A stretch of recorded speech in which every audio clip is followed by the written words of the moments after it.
السلام علیکم ورحمۃ اللہ وبرکاتہ۔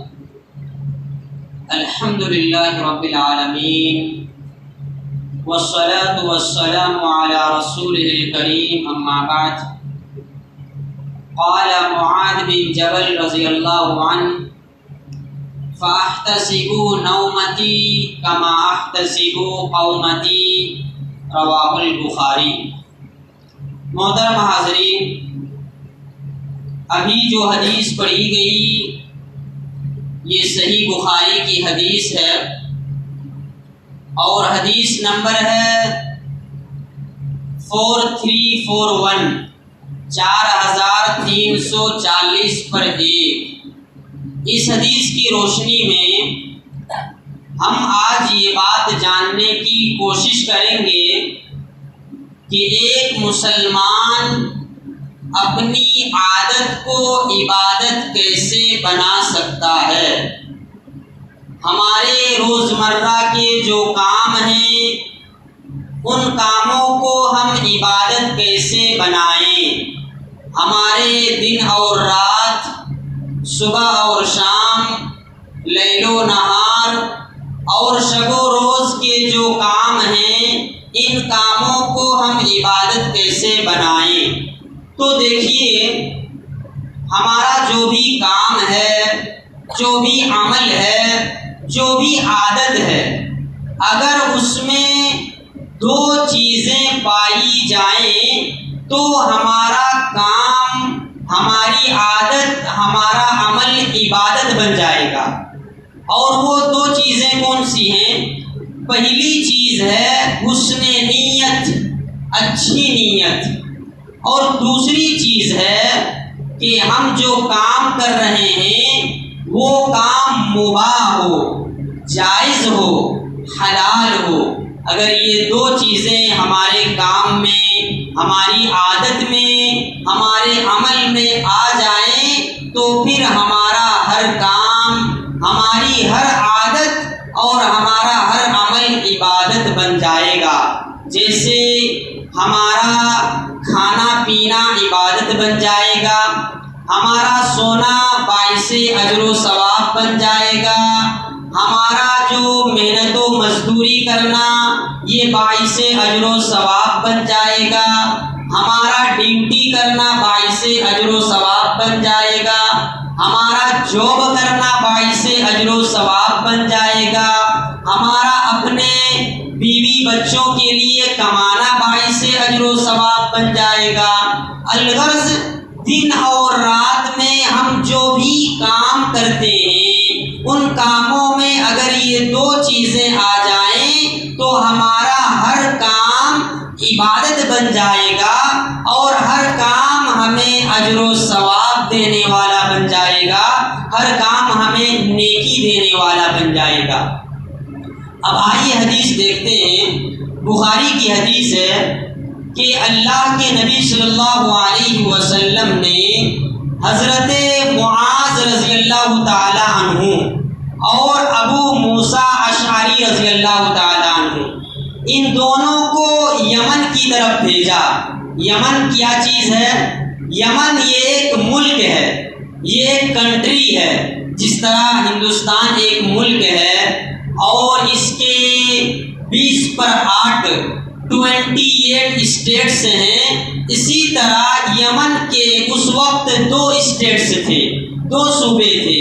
تو اللہ کے نبی صلی اللہ علیہ وسلم نے یمن کو حضرت معاذ کو ایک اسٹیٹ کی طرف بھیجا اور ابو موسیٰ اشعری رضی اللہ تعالیٰ عنہ کو دوسرے اسٹیٹ کی طرف بھیجا، دوسرے علاقے کی طرف بھیجا۔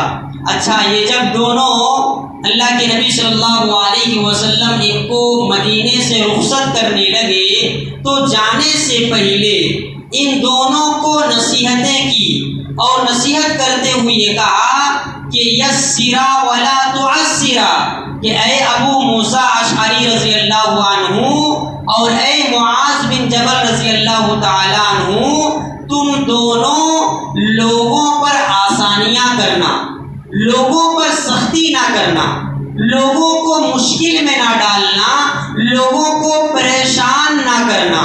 اور دوسری نصیحت کی کی کہ وبشرا ولا تنفرا، اور تم دونوں لوگوں کو خوشخبریاں سنانا، بشارتیں سنانا، ایسی بات بتانا جس سے لوگ خوش ہو جائیں۔ اور تیسری نصیحت کی ولا تنفرا، اور تم دونوں لوگوں کو متنفر نہ کرنا، لوگوں کو الگ الگ نہ کرنا، لوگوں میں نفرتیں نہ ڈالنا، لوگوں میں دشمنیاں نہ پیدا کرنا۔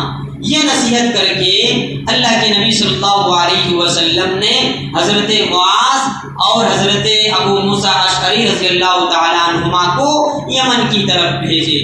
جب یہ دونوں یمن پہنچے تو ان کی عادت یہ تھی کہ حضرت معاذ رضی اللہ تعالیٰ عنہ کو جس علاقے کی طرف بھیجا تھا، جس اسٹیٹ کی طرف بھیجا تھا، وہ اپنی دن بھر اپنی ذمہ داری نبھاتے، ان کا جو کام ہوتا وہ کرتے، اور جب دن ختم ہو جاتا تو ملاقات کے لیے ابو موسیٰ اشعری رضی اللہ تعالیٰ عنہ کے پاس آتے اور ان سے ملاقات کرتے۔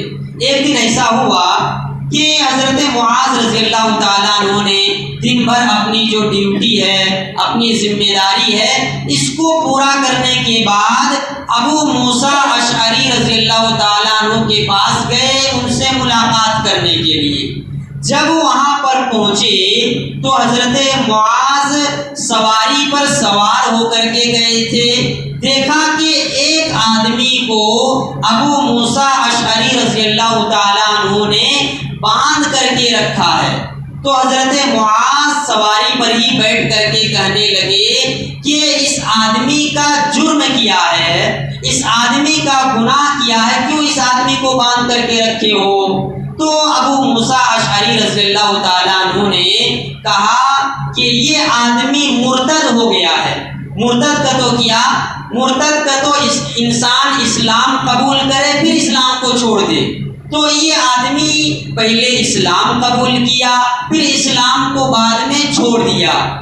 تو ابو موسیٰ اشعری رضی اللہ تعالیٰ عنہ نے جب یہ وجہ بتائی تو حضرت معاذ رضی اللہ تعالیٰ عنہ سواری پر ہی بیٹھ کر کے کہنے لگے کہ لا انزل حتی یقتل، کہ جب تک اس آدمی کو قتل نہ کر دیا جائے میں سواری سے نہیں اتروں گا۔